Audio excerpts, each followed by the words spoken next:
And welcome, everyone. We got our D1Baseball weekend preview Instagram Live. I am Michael Patrick Rooney. I am joined by, we're going to call it two legends of the game, since we're going to use that word. We've got the great Dave Neal, Coach Neal, if you will, and we've got the great Kendall Rogers, the pride of East Texas, the pride of the Republic. Yeah. Yes, that's right. And so, gentlemen, let's do that. So, Coach Neal, because Kendall just mentioned this, but I think it's the perfect kickoff before we get to our series.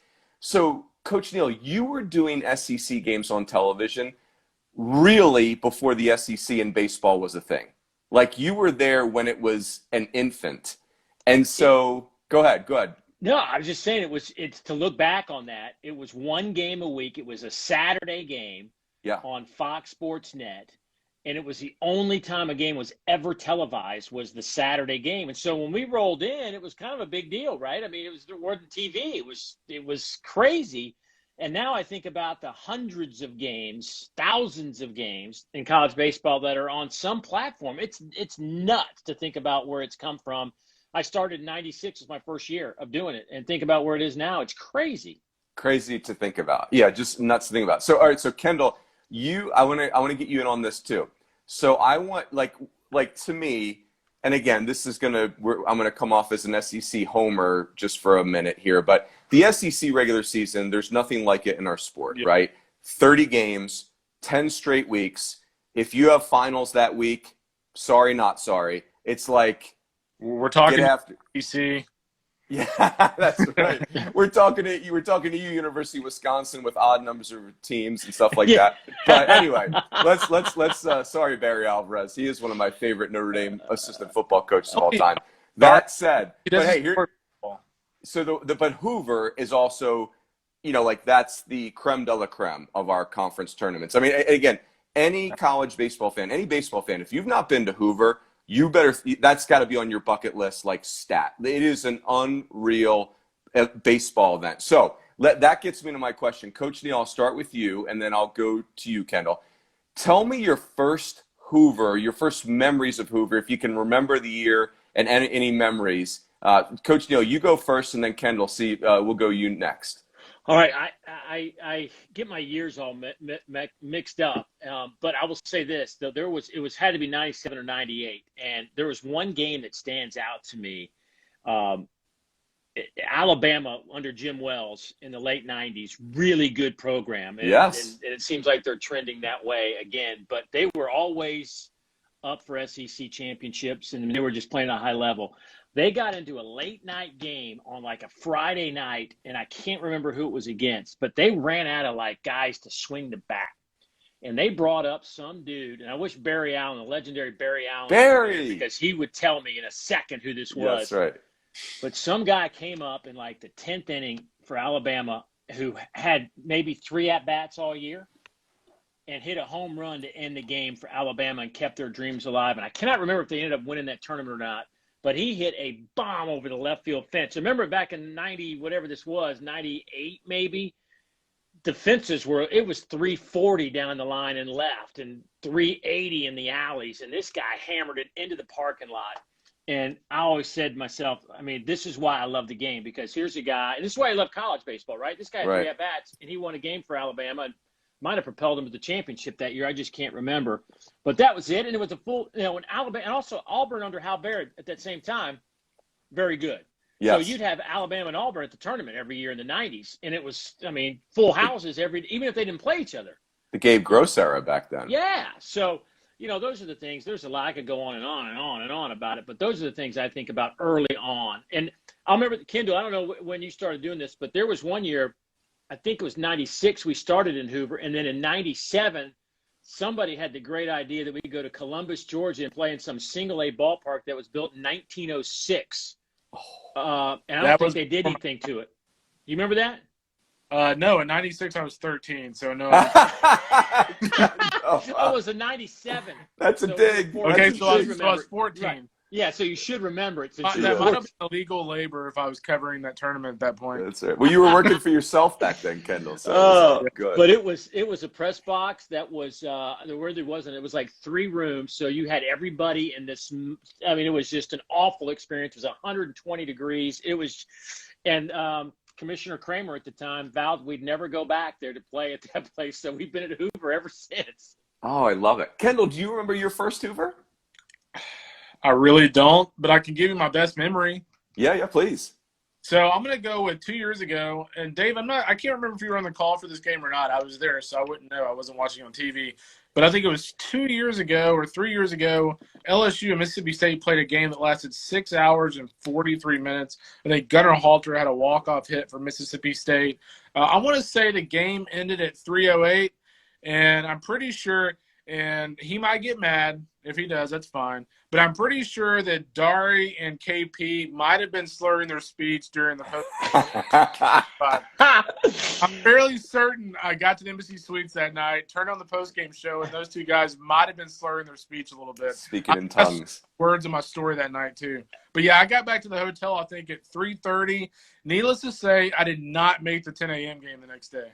Oh my gosh. Yeah, that wasn't me, by the way. That was not me. I was looking at my eyelids. I was doing the day game. That was Tom and KP, and I can't remember if Ty Walker was with me or not. But thankfully, that was not me. Well, then we had, what was it, a couple, maybe 2 years ago, we had the game between Florida and LSU that ended at 2 a.m. on a fog delay, and they had to come back at 10 and finish the game. Oh, that was awful.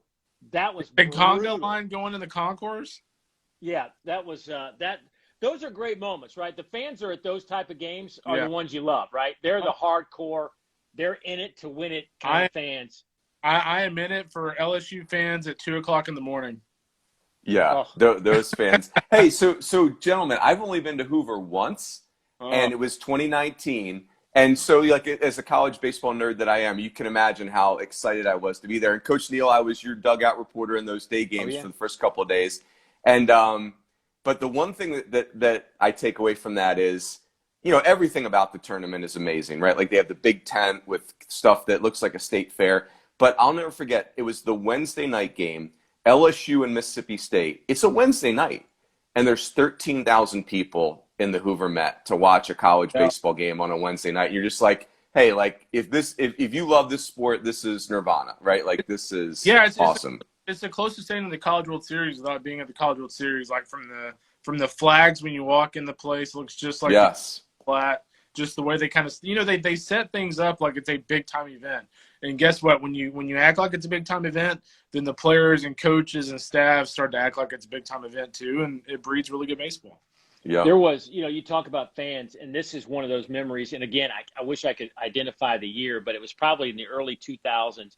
Ole Miss and Mississippi State played in the championship game on a Sunday afternoon at 3:00. And I remember getting to the ballpark early, noonish, and I'd just been in the stadium 10 minutes. And all of a sudden, you know, the one road into the Hoover Met, it is now wall-to-wall parking lot. I'm like, this is going to be crazy.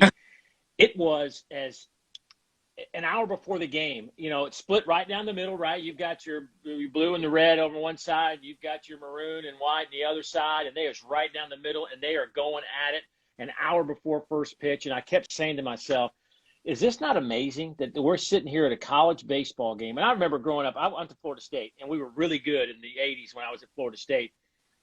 But it was only rare. It was when Miami came to town would you see a big crowd, right? And I'm thinking to myself, look at what this has become. I mean, It's nuts to think about that and where it is now, and these stadiums and all that other stuff have kind of followed suit. But that, to me, is one of my favorite memories, is that Ole Miss Mississippi State championship game, 10, 15 years ago.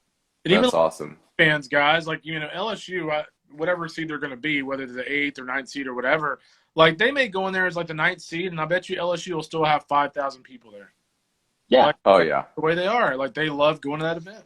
That's awesome. Hey, let's do one more history question, then we'll get to the series. So, and I've never asked you this one before, Kendall, so I'm really curious your answer. So, Coach Neal, when you started covering college baseball in the mid to late 90s, who was like the first star? Like who, and it could have been somebody that became a star afterwards. You didn't even know they were a star yet.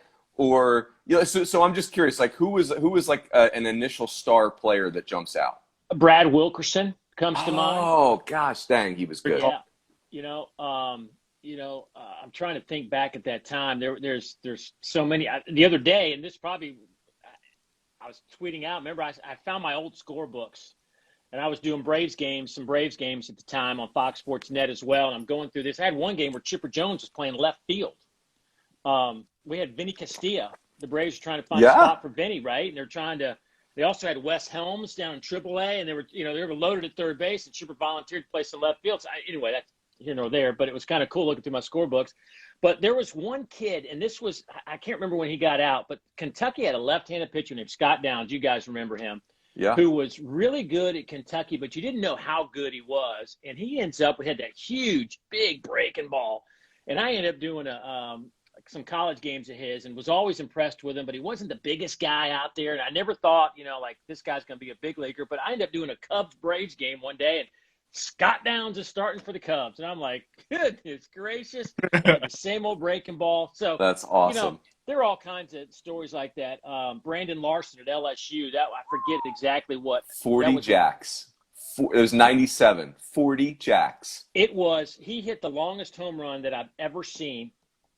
It was at Baum Stadium in Arkansas. He hit it so far over the batter's eye in straightaway center field that I still talk. I saw him just not too long ago. We were talking about the home run, and he remembers it and talks about it, and it was crazy. But that's another guy. He had a short career at the bigs. He had some injuries and kind of hurt him a little bit down the stretch. But, I could go. There's so many guys. Think about it. It's 25 years. Brandon Larson almost ruined me as a high school coach. I'm the high school coach at Malvern Prep at the time when Larson's hitting 40 jacks. And Jim Schwanke, who's an agent now, was the hitting coach for Skip Bertman at LSU. And so he had this blast system, it wasn't even like a real book. It was like a leaflet and like videos. And we were doing the blast system at Malvern Prep in suburban Philly. Not very well. And we didn't hit 40 home runs combined for the season, but we were trying to do the Brandon Larson blast system. It was, I don't even know what and blast was an acronym. I have no idea what any of the letters stood for.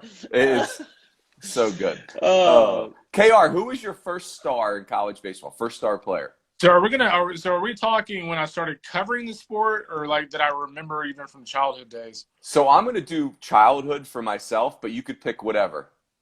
So I'm going to go with childhood because it's actually a pretty good story. So the way I got into college baseball, guys, was, I grew up, my parents were big A&M baseball fans, and we would go over there when I was kids. And, I fell in love with, the atmosphere over there, going to Olsen Field, going to Dish Falk at UT, and watching A&M versus Texas, A&M versus Texas Tech, and whatever. So I remember, I think it was 1993, A&M that year had Jeff Granger, Trey Moore, and I want to say Kelly Wunches were 1, 2, 3 guys. They had 3 top 2-rounders in their rotation. Well, they get to Omaha that year. I think they're the number 2 national seed. And, back in 89, we know it's all been rehashed, but, Ben and LSU beat A&M in 89. Well, in 93, A&M, I think it's the bracket. I want to say it's a bracket quarterfinals. A&M's playing LSU. And I think A&M has a 6-2 lead or something in the middle innings. But back then, guys, 6-2 lead was nothing. Nothing. You may give up 19 runs before this game's over. Well, A&M was up 6-2 late in the game.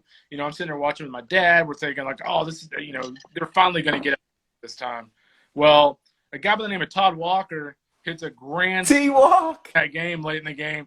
So I told Todd one time, I said, hey, man, I just want to let you know, when I was 10 years old, you broke my heart, man. Oh, no. That's I can remember. But on that note, I followed LSU a lot when I was a kid because Eddie Furness, who's now a doctor in East Texas, he played at Nacogdoches High. Well, I was from Lufkin. That was their rival. So I remember watching Eddie as a kid in high school, or when he was playing in high school, and then I obviously followed him when he was at LSU. So it's funny. It's funny now to see guys like that, and even guys that I remember covering in college, like Will Bolden, Nebraska. I remember talking to Will Bolden's parents when he was a player in Nebraska, in the stands, just talking to them about their kid from Conroe. I remember watching, all sorts of guys like that. So it's just neat to think back, and I'm starting to feel old because I'm almost to the point where I'm going to start covering the kids of guys that I covered, and that's when you're really old.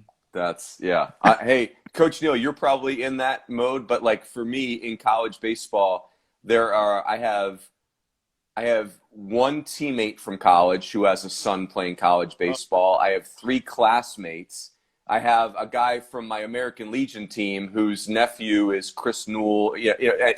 That messes with your mind. Yeah, listen. I'm not that old. I'm not as old as you guys, obviously. So I don't know what you're talking about. Oh, that's good. We'll be covering Sam Neal here, certainly the young left-hander, sooner than later. Let's hope he doesn't blow his arm out. Yes, that's right. Hey, so I'll give you guys my guy. My guy growing up, you remember when the only time you could watch college baseball was Sunday night games on ESPN and then the College World Series in Omaha. Yeah. And in the 80s, Billy Bates, the second baseman at Texas, and Kobe Curlin was their shortstop. But Billy Bates was my guy. Leadoff hitter, 5'0", and I'm pretty much 5'0". Billy, and he was awesome. I mean, he was such a good player. He's either in the college. No, he's not in the College Baseball Hall of Fame, but he's always on the ballot. And I gotta do a better job memorizing his kind of resume because it is. I think if I'm not mistaken, Texas played in 3 national championship games at that time, or so there's something. Yeah. Like those teams were really, really good. Anyway, Billy Bates, #1 at Texas, my guy. I was going to add one more guy too. I remember a lot of when he played at UT. Who was it? Brooks Kiesnick. Oh, Kiesnick was great too. Yeah, he was an outstanding player at Texas. Yeah. When I was in college, I worked in Tallahassee right after I got out of college in the late 80s, early 90s, and Florida State was rolling with Mike Martin, and you guys might remember these names. They had a middle infield that may have been the best middle infield in college baseball history with Luis Alicea and Bien Figueroa. Oof. The fact that those two guys were in college playing middle infield was crazy. They were making plays that just you're shocked. I mean, just seriously, you're like, why are they here? What is going on? Coach Neal, were you in Tallahassee for the Richie Lewis era? Oh, he's another all-time Richie favorite. Lewis, yeah, Pitcher wearing #4, and he had a hammer breaking ball. Were you there, Eddie, too? For who? Eddie Perez? No, I just left when Eddie got there. Yeah, I missed Eddie, unfortunately. And he likes to tell me that it was the best era of Florida State baseball. So, Well, as we know, Coach Neal, it's no offense to the baseball program, but it's a golf school now. Between you and Brooks Koepka, you and Koepka just winning titles, just putting Berkey down. Yeah, well, Berkey has to, he sometimes, especially when Tennessee baseball is rolling, his ego gets a little big. And I'm glad that you kind of circle back around and kind of let him realize that, there's still a long way to go. Kendall keeps him humble on the football side, too. Yeah. Kendall, by the way, I'm sure you've heard Berkey throughout the year, right? He has been on you nonstop about his balls. Do you catch all that stuff he's throwing your way? I don't have enough words to keep up with that guy. He works quick now. He does work quick. Kendall, he feels like when you had them, I forget where it was, you had them outside the top 16 or something, I think, at one point, right? Was it something like that? And he swears because he jumped on you that whole weekend that you moved him up. He's not that because of him. He's not that important. Come on. No. He's a hashtag influencer. So. Oh, yeah, he's definitely an influencer. I like it. All right, boys, let's play the feud. So the way we're going to do this, Coach Neal, is we'll go around the horn. You'll give us a series. Kendall will give us a series. I'll give us a series. And we'll just keep working around. And we will work off of you, Coach Neal. Kendall, do you have Coach Neal's series in front of you so you don't – I do. I can't believe you don't pillage? I can't believe he picked 2 Texas schools, though. I'm very offended by that. I like it. Coach Neal, start us off. Which one do you want to go with first? All right, here's where I'm going to go. This is one to me that I'm anxious to see because I'm going to go LSU and Auburn this weekend. Okay. Do you have it? Are you covering it? No, I'm not. I'm actually doing. What am I doing? I should know what I'm doing. I'm doing Ole Miss and Texas A&M. It's not that's a till good Saturday. I've got 48 hours. That's right. Plenty of time. And I had Louisville and Vanderbilt last night, so I'm just I'm decompressing from that, right? Yeah, that's Getting right. my energy back, and then I'll get to work about We'll be good. I think LSU Auburn to me is one to keep an eye on, only because of where LSU is. Auburn coming off a sweep on the road. They have struggled all year. First series win that they've had all year. They've had some really, really bad luck. And look, Auburn is on the outside looking in, and I'm not telling you guys anything you don't know, but they're still in the hunt to get to Hoover. And this team is not as bad as I think their record looks, and you hear it all the time, but I really believe that they're a pretty good team. They're starting to get some arms back, and they're playing the three teams in front of them, right? Because only 12 of the 14 are going to Hoover. The three teams in front of them, they play the next 3 weekends, and it starts with LSU. And I'm always wondering where LSU is mentally. The pressure that these kids are under every single day that they take the field. It takes a certain type of player to play there, right? And if you have a couple of those guys that can't handle that, but you're still running them out there because you're their best players, but the pressure mounts, it's going to be a long year. And so I don't know what to make of this team yet with LSU. Obviously, some bad luck on the mound for them, but I just think this LSU-Auburn series, I think it's interesting in what's at play, and it's not for the championship, but there's so much more at stake. And LSU's making a run to try to get into the big tournament as well. So there's a lot at stake for both teams. I like that one. You know what? I'm going to comment on that for a second. And KR, you and I have talked about this offline. Yeah. And I'm going to give this as my opinion. I think Paul Mainieri might be – this is the craziest statement I may make, and I make some wild statements. Paul Mainieri might be the most underrated coach out there. When you think about – I'm not saying he's not famous. He is famous in our sport. But when you think about coaches who have been to Omaha, you've got Dave Van Horn's been 8 times. I'm talking active coaches. Dave Van Horn's been 8 times. Sully's been 7 times. Paul Mainieri's 3rd. He's been 6 times. And you think about that stretch that LSU had just a couple years ago, they were a top 8 seed, which is really hard to do in that league. I mean, top 8 seed is you've had an incredible regular season. Yeah. LSU was a top 8 seed 6 consecutive seasons. I mean, to do that in the SEC is so difficult. And then again, it's but to your point, Coach, like LSU is it doesn't even feel real that they're not a regional team right now. But we'll see. Yeah, so interesting. Yeah, they're just such a weird team in the sense that, like, last week, Landon Marceau throws really well for them. Then all of a sudden, like, he comes out of the game, LSU gives up a 7 spot. And then on Sunday, it's like, we're hitting the ball really well, so our pitching is going to decide to stink. So, like, they just can't put all the pieces together. And if they can find a way to do that, which I don't know if you can do it this late in the season, but if you can find a way to do that, they're all of a sudden a pretty decent team, but that's not happening. Yeah, they got 2 great true freshmen. I mean, Cruz and Trey Morgan, if it was a voting thing, Trey Morgan could get votes for SEC Player of the Year. If you look at his SEC stats, it's remarkable what he's doing. But anyway, it's interesting. KR, what are you going with for your first series? Man, I'm going to go way away from the SEC. I'm going to go with Central Michigan and Ball State. What a match. That's a good one. CMU leads that league by 1 game over Ball State. But the third-place team, Western Michigan, guys, is 5 games behind Ball State. So that gives you an idea of how good those 2 teams have been. When you look at pitching matchups, John Baker and Chase McDermott are 2 of the better arms in the country, the 1 and 2 guys for Ball State. And then with CMU, Jordan Patty threw a no-hitter a couple of weeks ago. He's throwing really well. Then Andrew Taylor's throwing really well for them as well. So that pitching matchup, but those 2 guys against each other should be fascinating. Jordan Bischel, we talk about underrated coaches. How about the job that Jordan Bischel's done in 3 years at CMU? Obviously, last year got canceled, but gets him to a regional 2 years ago.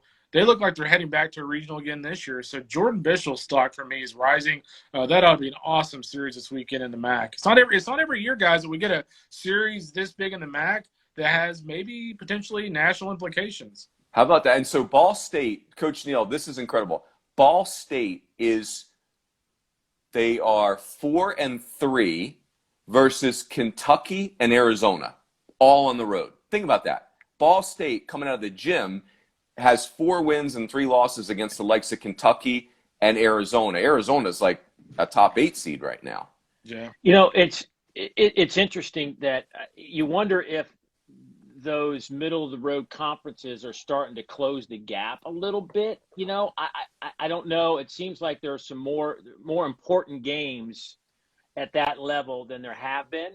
Mm-hmm. It makes me also wonder too. You mentioned Jordan Patty, Kendall, about the no hitter. What is there? 18 no hitters right now in college baseball, been a ton. And he was a perfect game at that. But it makes me also wonder what's going on in college baseball. We're chasing down a record of no hitters this year. We still got a ways to go. I think 23 or 4 or something's a record. But to me, I'd like to get your opinion. Like, what's going on with the hitting in college baseball? And I'll add one more thing before you answer that question. I look at the SEC and I go back 10 years. There were half the league hitting over 300. Mm-hmm. right now, like using SEC numbers. And you could even say the ACC the same thing, but there's only a couple teams over 300 in either league now. Yeah. You go first, KR. No, I was going to say, I mean, I think my point is that you're right on the averages. The averages are really weird this year. It's like if you look at Tennessee, for instance, I haven't looked at their updated stats, but when I saw them against A&M a couple weeks ago, I think they had like 2 guys in their lineup that were hitting over 300. Yeah. I don't know about you, but like from what I've seen of those guys, that lineup's a heck of a lot better than that. And so there's some really deceiving averages out there in college baseball right now. Yeah, and I would say too, Coach Neal, like the big layoff, I think is, there's a lot of trends that are away from contact, away from bat to ball. Yeah. But I also think the lack of repetitions have really hurt 2 areas. They've hurt hitters' bat to ball skills.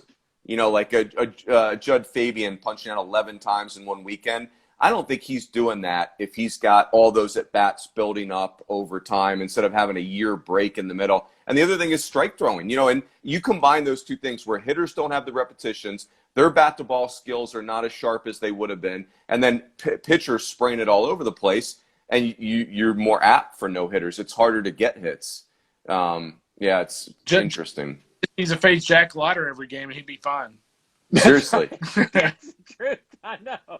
Hey, I got Florida and Kentucky tomorrow night, and we got to talk to Sully today, and we talked about that where Judd Fabian had a different look in his eye against Leiter than he's had all year. He looked like a kid just playing pickup hoops in his neighborhood in a game that he was not going to lose. Just like that. Just I'm purely here to compete, and let's just put all of the nonsense aside. It was really cool to see.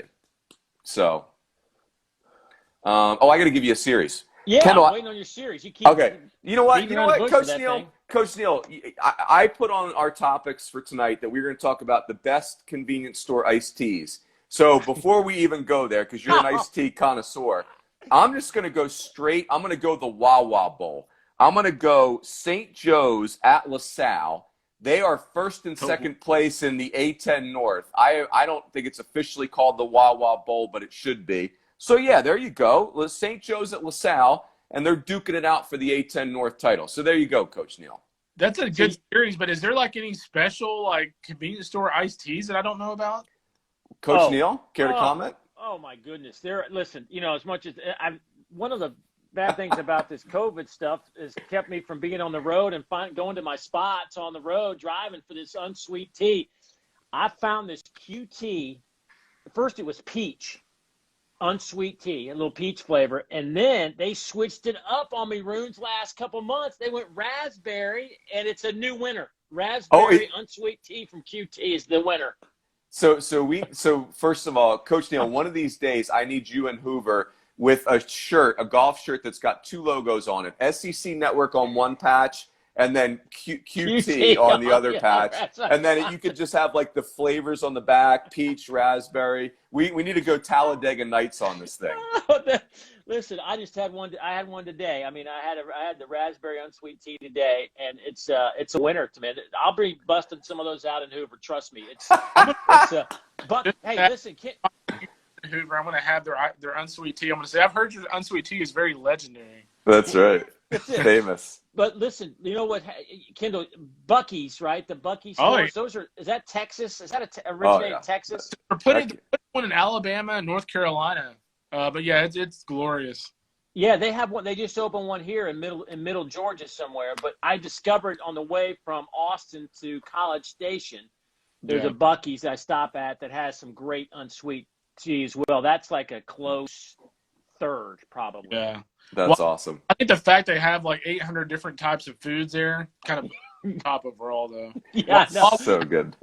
Buc-ee's might be the greatest place on earth. I'm just saying, there's Disney World and Buc-ee's. Yeah, it's a Disney World of convenience stores. Hey, just don't go to Buc-ee's on I-10 if you don't want coronavirus. Oh yeah, be careful. Okay. The mask wearing not at a high level at Buc-ee's probably. There might be 8,000 people in there. Oh gosh, not socially distanced. All right, Coach Neal, round 2. What are you going with? I'm going to go. This is one. It's your heart. I'm probably going to rip this one right out of your fingertips. I like Florida State and Notre Dame. Yes. Yeah, that's a good one. I think Notre Dame is the great story of this year. I think it is awesome. Nobody saw it coming. They've pissed off some people along the way. They've got some, Notre Dame pisses people off to begin with just because they're Notre Dame. Now you've got Dan McDonald all hot and bothered about him having to miss that third game up there. And it's an important game. I mean, it's certainly Louisville needs those type of games right now. So, and I think not only that, seeing Notre Dame be where they are in college baseball right now is great, right? The brand, the whole thing is great. But I think on the other side, I think Florida State is a team that really needs to win this series. I think they need it for a lot of reasons. It has been up and down for them this year. It's really a strange season. I expected more out of the Seminoles this year. I think a lot of people did. Mm-hmm. They got some guys really coming along. Matthew Nelson right now, people out there, you need to watch highlights of this kid. He is Buster 2.0. Let's go. Yeah, man. I mean, yeah, exactly. And by the way, was it 2008 Buster was playing at Florida State? Yeah, think about it. I mean, it seems like year. that was like 2 years ago, 2008. Yep. But anyway, I just think that's a really important series. You got two marquee brands, and you got one team trending really high, and you got one team that's just trying to trend, period. So I'm looking forward to that one. I like it. KR, what are you going for round 2? I'm going to go out west, Arizona at Stanford. Arizona has played some terrific baseball lately. For the most part, they're pitching well. They're hitting like they have been all season long. But I feel like this Arizona's team is just starting to be really consistent. They played a really good Grand Canyon team last night. I want to say they kind of blew past them. And so Arizona's finally playing at a very high level across the board. Stanford, we talk about surprises. I mean, Stanford early last season, and Dave Esker would be the first one to tell you, like, they were flat out terrible. Like, they were bad. Like, he thought they were embarrassingly bad. So the fact that they've been really good this year, Brock Jones, Tim Tawa, he's kind of a bounce-back player. He was a guy that, a couple of years ago we all really liked, and he got off to a little bit of a slow start last year with an injury. But, he's playing really well for them. Zach Gretsch out of the bullpen's been outstanding. So I'll be very interested to see. This is kind of like, for me, like Stanford's biggest test of the year. And for sure. I'm curious to see if the Cardinal can pass it, because I still don't think we really know, like, how good Stanford is. It's weird to say in May, but they haven't played the best teams in that league just yet. No, it's a great point. I think that's, I'm fascinated. I don't know what to make of Stanford right now, but I do know they're talented. Arizona's playing their ears off right now. You know what's funny, Coach Neal, is Kendall. I don't know Kendall's 5 series, and I don't want to pilfer one of his series, so I'm trying to read them. And I've never played Kendall in poker. Just pilfer. Hey, I'm a man of America. Like I don't just stick with the SEC runes. I know. That's why I'm trying to read. Okay, so here's my second series. I'm just going totally homer this whole time. So, former Sun Devil that we coached, Robbie McClellan, is the head coach at New Jersey Institute of Technology. Go Highlanders. So, the Highlanders are now in the America East. They're having a good year. They're 14-14 in the league. Coach McClellan, he was a JUCO right-hander out of Liberal, Kansas, Seward County Saints. Played for the Liberal BJs. They're going to Stony Brook. Stony Brook is back. The Brook is back. They're 18-6. So this is not of great consequence, but gave me a chance to give a shout-out to my boy, Robbie McClellan. Coach Neal, will have you know, in the summer of 2000, I literally went to Liberal, Kansas twice to recruit Robbie McClellan. It is not an easy place to get to. So there you go. Liberal, Kansas in the house. Where exactly is Liberal Kansas? It's southwest Kansas, and it's the only reason you would go would be to recruit a junior college right-hander with a really good breaking ball. Yeah, like, no offense, great people, but I've not been back since. So it was great. But Robbie is now, how about this? He New Jersey Institute of Technology is that's like North Jersey. That's like New York City. This kid went from Liberal, Kansas to basically Gotham.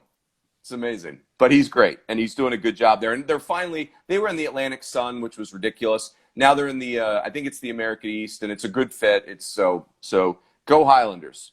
Coach Neal, we're back to you. All right. Only because it's the only top 10 matchup of the week. We can't overlook it, and it makes Kendall angry when I talk about 2 Texas teams.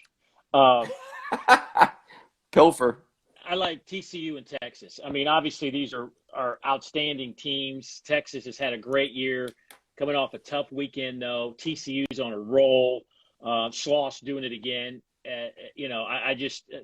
these are real teams. These are teams that can win it all. Yeah. And I think we find out a little bit about them this weekend. I mean, you're going to see some great. They're both swinging it pretty well. What is it? I think Texas has had a little bit of a trouble on the road at TCU in the past. Like a lot of teams, nothing new there. And I just think that, I think these are two teams that are Omaha worthy and championship series worthy. So you don't get that very often in the regular season. So I'm looking forward to that one. Yeah, and they're playing for the league championship. I mean, it's like game on. Like, who's going to win that league? I like it. KR, round 3, what are you going with? I'm looking at Mississippi State as South Carolina. Mississippi State is – that's a good one. As Mississippi State sitting in a pretty good position right now. They're in a great spot for a top 8 seed. South Carolina, though, still a really interesting team. They could kind of play the Ole Miss of last week this weekend. Ole Miss last weekend sweep South Carolina at home. All of a sudden, they're not only back in the top 16, they're sitting at the 10 spot. South Carolina, I'm not sure they can get to the 10 spot, but they're back out as a host. If they win that series against Mississippi State, I mean, there's a very strong argument for them to be right back in there. So South Carolina had a bad weekend last weekend, getting swept, but they can get right back in the thick of things if the series went over Mississippi State this weekend. And the big key for South Carolina is, they're going to pitch. The key is, can they hit? They didn't hit with consistency against Arkansas and on the road against Ole Miss. They're going to have to do it this weekend against Hell State. Yeah, that's good. Tell me if you guys agree with this. So I looked at that one too, KR. I think it's a great pick. And here's why it's fascinating to me. The two teams are similar in that I'm very convicted on their pitching staffs. I mean, more convicted on Mississippi State. Their pitching staff is stupid good. But South Carolina's, I think, is an Omaha-worthy pitching staff. But I have reservations about both position player groups. They look really good one night, not as good the next night. They're not well-rounded position player groups. I think they're kind of limited in some ways. But here's the point I'm getting to. Mississippi State is 3 games ahead of South Carolina when it comes to SEC record, but they feel like it's more than a 3-game gap to me. And so I think this is an opportunity for South Carolina for someone like me to say, no, we're closer to the Mississippi States than you think we are. Are you guys near me on that, or what are your thoughts? You go first, Coach Neal. I'll say this, is that Thomas Farr, their Friday night guy for South Carolina, might have the toughest task going in college baseball. He's a really good pitcher, but you wouldn't know it from his record because they've struggled to put runs on the board for him on Friday nights or the opening game of the series. But I'm with you on their pitching staff. It is super solid, right? Mm-hmm. They may have one of the best number 3 starters going, a true freshman. Oh, I love Will Sanders. All in on. I'm Team Sanders. Yeah, I mean, big kid, and he's going to put on 15, 20 pounds next year, and he's already throwing 95, 96. And, I just think he's a Friday night guy waiting to happen. But I'm with you. I think South Carolina, though, is going to have to find some way to win the first game. You can't keep putting yourself in a situation where you got to win on Saturday and Sunday to win a series. You got to give yourself a little room. So we'll see. And to me, that's the big question. Can they win a game 1? I like it. KR. My next series is going to No, not a series. Any you want to put a bow on Mississippi State, South Carolina? Well, let me just ask you the question. Do you feel like the gap between Mississippi State and South Carolina is significant, or do you think these teams are maybe closer than we think? For like a team I have conviction in the postseason, Mississippi State for me by a significant margin. I just think that's kind of where I am. I have a lot of faith in Will Bednar. Christian McLeod can be a little off and on, but when you look at their bullpen depth is phenomenal. I think the thing with Mississippi State too is like if you look at those guys top to bottom offensively, like they don't blow you away, especially if you're enamored with the stat sheet. But what they do is they get big hits. Like guys like Tanner Allen, Logan Tanner, Luke Hancock this year at times has gotten huge hits. They have a penchant for getting that big hit, and so you kind of throw the numbers out a little bit when you have a team like that who's such a clutch club. And the clutch factor with Mississippi State, no offense to South Carolina, but the clutch factor is like a 70 with Mississippi State, and it's probably like a 30 at best with South Carolina right now. Yeah, I mean, program momentum-wise, Mississippi State's got tons of it, and South Carolina's trying to rebuild it. By the way, Mississippi State's pitching staff, it's like a witness protection program for guys that throw 1,000,000 miles an hour. Like every week they roll out an arm. Like Preston Johnson is top of mind for me. Preston Johnson, he was the guy that sat next to me in the accounting class. He's not but then he takes the mound for Mississippi State and he's throwing 100, and it's like we didn't even know who he was. Anyway. Hey, no, seriously, like, so I think it was like 2 or 3 weeks ago. I'm sitting there watching Mississippi State game. I can't remember who the pitcher was now, but like I look back and he did not pitch at Globe Life, and I saw State, so this makes sense. But like he came in the game, and I literally kind of like looked down at my notes and I'm like, who the hell is this guy? Yeah. Like, he comes in there and he wasn't throwing 98, but he was like 92, 94. I'm sitting there like, who the hell is this guy? It's crazy. All right. It reminds me, though. Let me just tell you, we had Louisville Vanderbilt last night, Tuesday night game, right? Thinking midweek guys. We had Carter Lohman for Louisville, came out busting 96 right out of the gate with a nasty slider, and Christian Little, a true freshman, was throwing 95, and we're like, what's going on? This is a Tuesday night. Tuesdays aren't what they used to be. So no.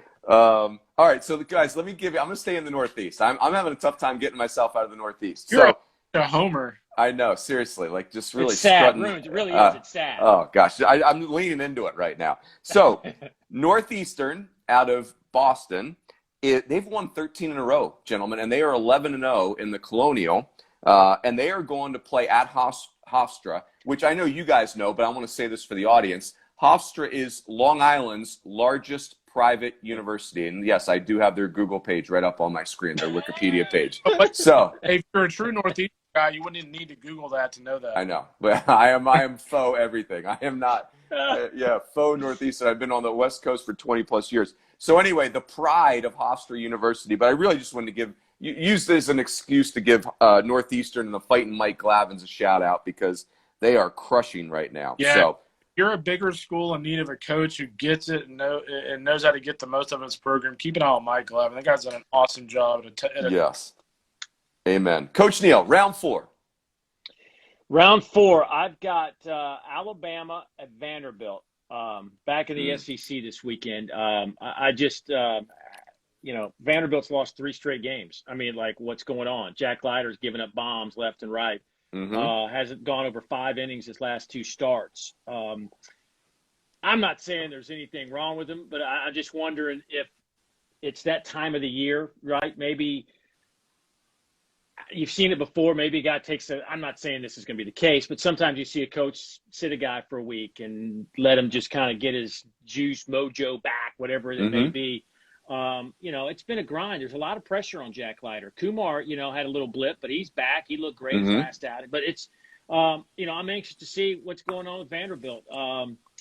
And Alabama's an up-and-comer, man. I think they're one of the teams around the country. Unless you really focus in on the SEC, you really haven't paid much attention to Alabama. But what Coach Bohannon's doing over there is he's getting some guys. He's getting guys believing, right? It's been a while, man. And what they've been through in terms of coaches and stuff over the last 5 – I know this group, there might only be 1 or 2 guys left over from what it was.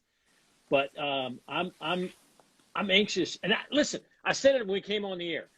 When Alabama is good in anything, right, they bring people to Hoover Met or they bring people to the SEC tournament. We know the fan base and football and all this stuff.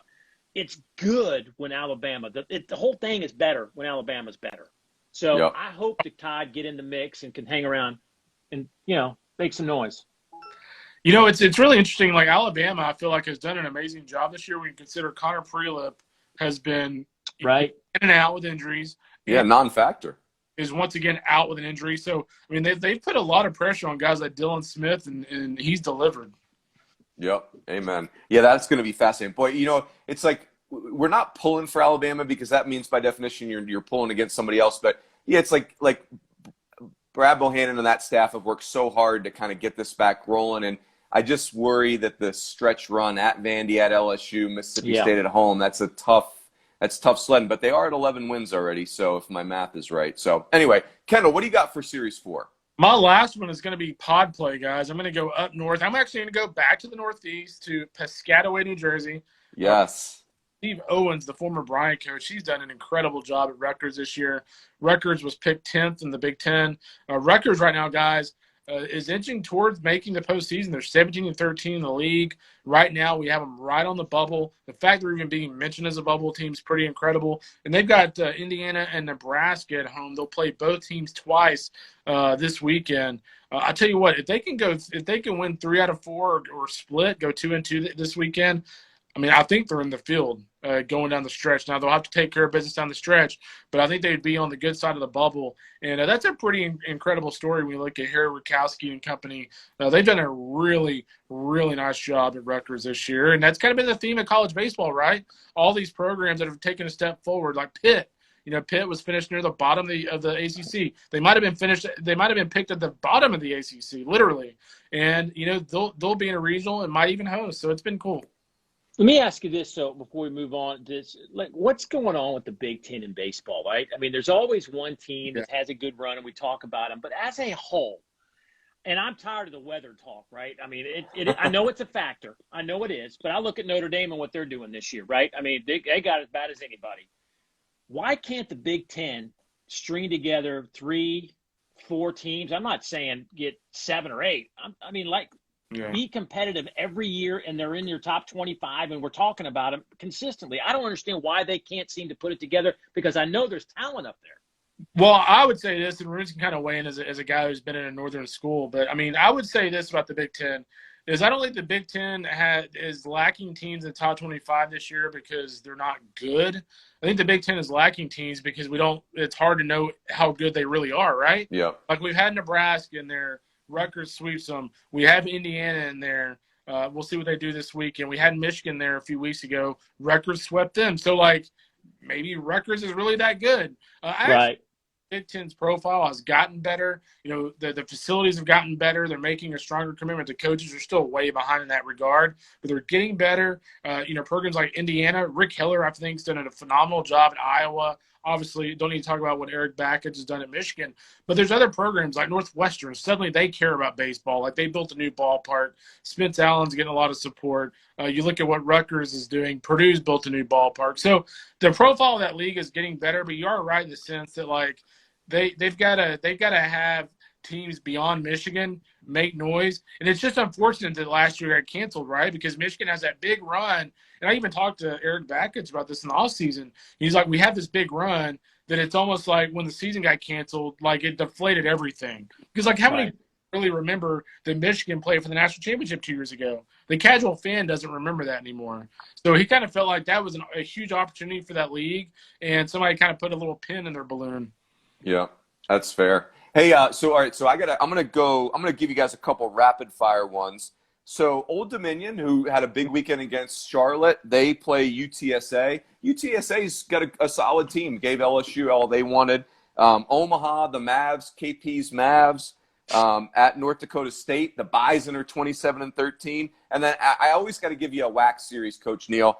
Sac State kind of they got taken down by Grand Canyon last week, but they're going to play Cal Baptist. Cal Baptist is not tournament eligible until 2024, but Gary Adcock is a really good coach, and they are building a real. They were a Division II power, and as soon as they're going to be like Grand Canyon. As soon as they get Division I eligible, they will be a factor for the postseason immediately out there. So Sac State, they're still, I think, a very that they could easily win the WAC tournament, but Sac State at Cal Baptist has my attention also. Coach Neal, we're going to do one more for you too, Kendall. So, Coach Neal, you got number 5 for us? Yeah, and only because I want to watch them play, because I love watching them play, and that's Georgia and Arkansas, and I just want to watch the Hogs play, man. I want Kevin Kopps to come in and pitch. I wish he could pitch every game. I don't know what's going on with him, but it is remarkable how he is unhittable. I mean, it is remarkable to me, and college baseball fans need to find the Arkansas game this weekend and watch Kevin Kopps pitch. It is awesome. Christian Franklin has been fantastic. I mean, I love what Arkansas is doing, man. I love what Dave Van Horn throws out there every single game. It's awesome to see. It's great baseball at a high level, and they expect to win, and it's awesome. And the other part of that is I want to see what Georgia does now. C.J. Smith, they were hoping to get him back, one of their starters. He would shut down for the remainder of the year, which can be a big blow for them in terms of their weekend rotation. But they've got a tough road, and Kendall, you might, and Runes could probably chime in on this. I mean, if you were to say they are a tournament team right now, what would you give them their chances, knowing what they have in front of them? Yeah, that's a tough 9 spot. Kendall, what are you thinking? I mean, I forget. I just listened to the Nerdcast. Do you guys had them just out or just in? Let me go look. But how about let's mention their 3 series just for people that don't know. At Arkansas, at Florida, Ole Miss at home. Ruh-roh. Yeah. I mean, That's right. Second to last team in. So they were team 63. Wow, I like it. That remaining schedule, at Arkansas, not liking your chances. At Florida, catching them at a really bad time. Really bad time. This could go either way, right? You don't really know what you're going to get from Ole Miss on a given weekend. Hey, by the way, Coach, Kevin Kopps, that I don't think I've ever seen command of a breaking ball like that. He commands his breaking ball like a well-trained dog. It's unreal how it just throw it for a strike whenever you want, blindfold him. It doesn't matter. Crazy. It's crazy. He's so good. I love watching him pitch. Yes. KR, what are you going with? Give me one more here. Got one more. I've already done 5.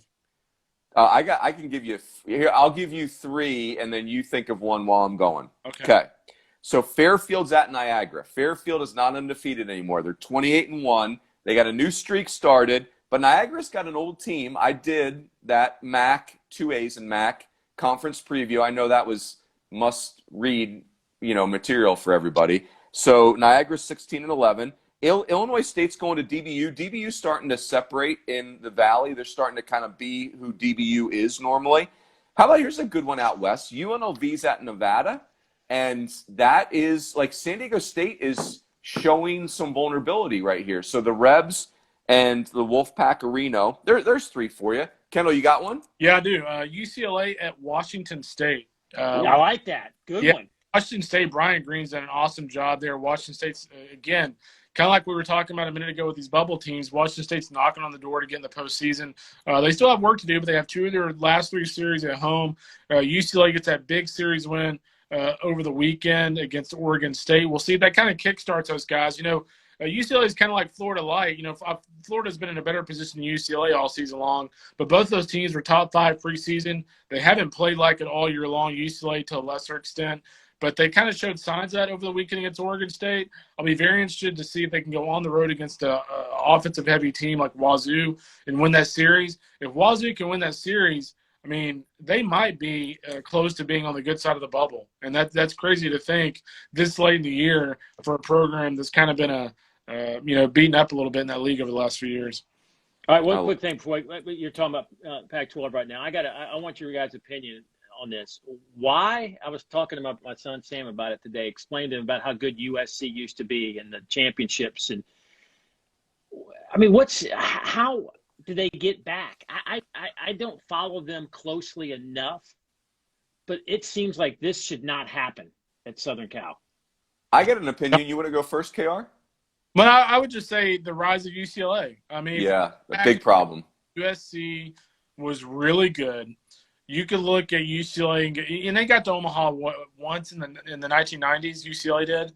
But when you look at UCLA versus USC, the players that USC was getting in the mid-90s, UCLA is now getting. Who and why is that? John Savage, who was at USC during all this, went to UCLA as a head coach, knew the formula that built up USC, so he's installed that same formula at UCLA. And so USC just never found a way to bounce back from that. I think the other thing too is I thought they made a bad hire in Chad Kriter. I don't think that's really up for debate. Like, the guy was ready to be a college coach, might be the greatest pro coach ever, but was not ready to be a college coach.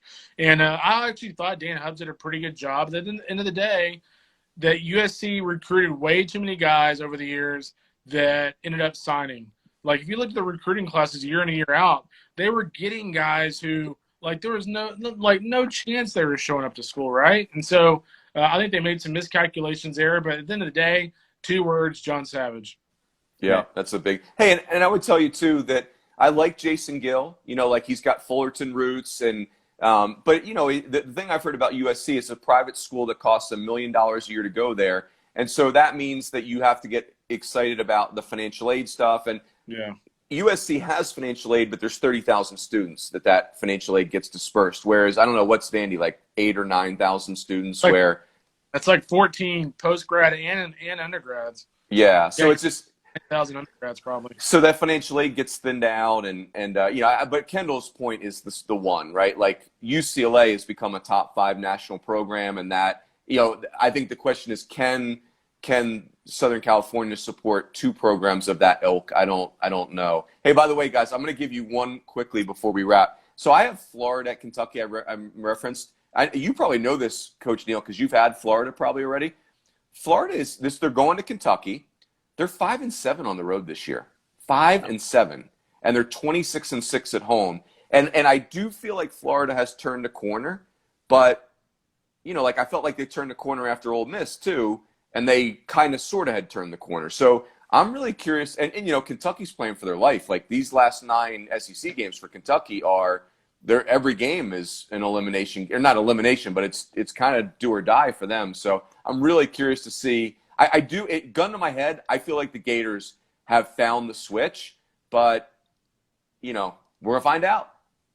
That's why we play the game, right, Runes? Yeah, that's right. It's just like Coach Neal. I'll leave you guys with this. It's just like every year I feel like Berkey is ready to beat you in golf, Coach Neal. I feel like, hey, the law of averages, like Coach Neal can't continue to beat Chris Burke over and over again. Berkey's going to do it this year. And every year I leave Hoover disappointed, right? So it's like sometimes the law of averages doesn't work. Winners just win. Right. Let me just show you this one quick thing real quick. This is a baseball, and this is the one time Berkey, the one time he ever beat me was in Nashville. And I don't know if you guys can see this. It's a signed baseball. Chris Burke signed it, and it says, "To Dave, thanks for 3-putting on 18. Love, Chris Burke." That is the only way he beat me, was because I 3-putted on the final hole. And this is how excited he was. He autographed a baseball for me. See, that's beautiful. That's why we love Berkey. Did he ever stop talking? That's the question. No, we ran through the entire match, every single shot, every hole, through lunch, through dinner, through the game we did that night. So that's the only problem with Berkey, is that when you play golf with him, you're now all day with Berkey. You know what I'm saying? Yeah. So it's not just the golf; it's all day. Yeah, it's like playing them twice. You gotta play the match live, and then you gotta hear about it. Right. Yeah, afterwards. Yeah. So, Coach Neal, this was awesome. Thank you for joining us. This was super fun. No, my 2 baseball dudes. I mean, I feel like I don't give Kendall enough props because, like you had Google up during this thing. I have like D1Baseball.com up. So I feel like I need more. I need to do more. I feel guilty about reading so much. And I just want to say thank you, Kendall. All I can say is that I wouldn't be where I am today without Kendall Rogers. The purveyor of information. That's awesome. Very good. Gentlemen, have a great weekend. Good stuff. Peace.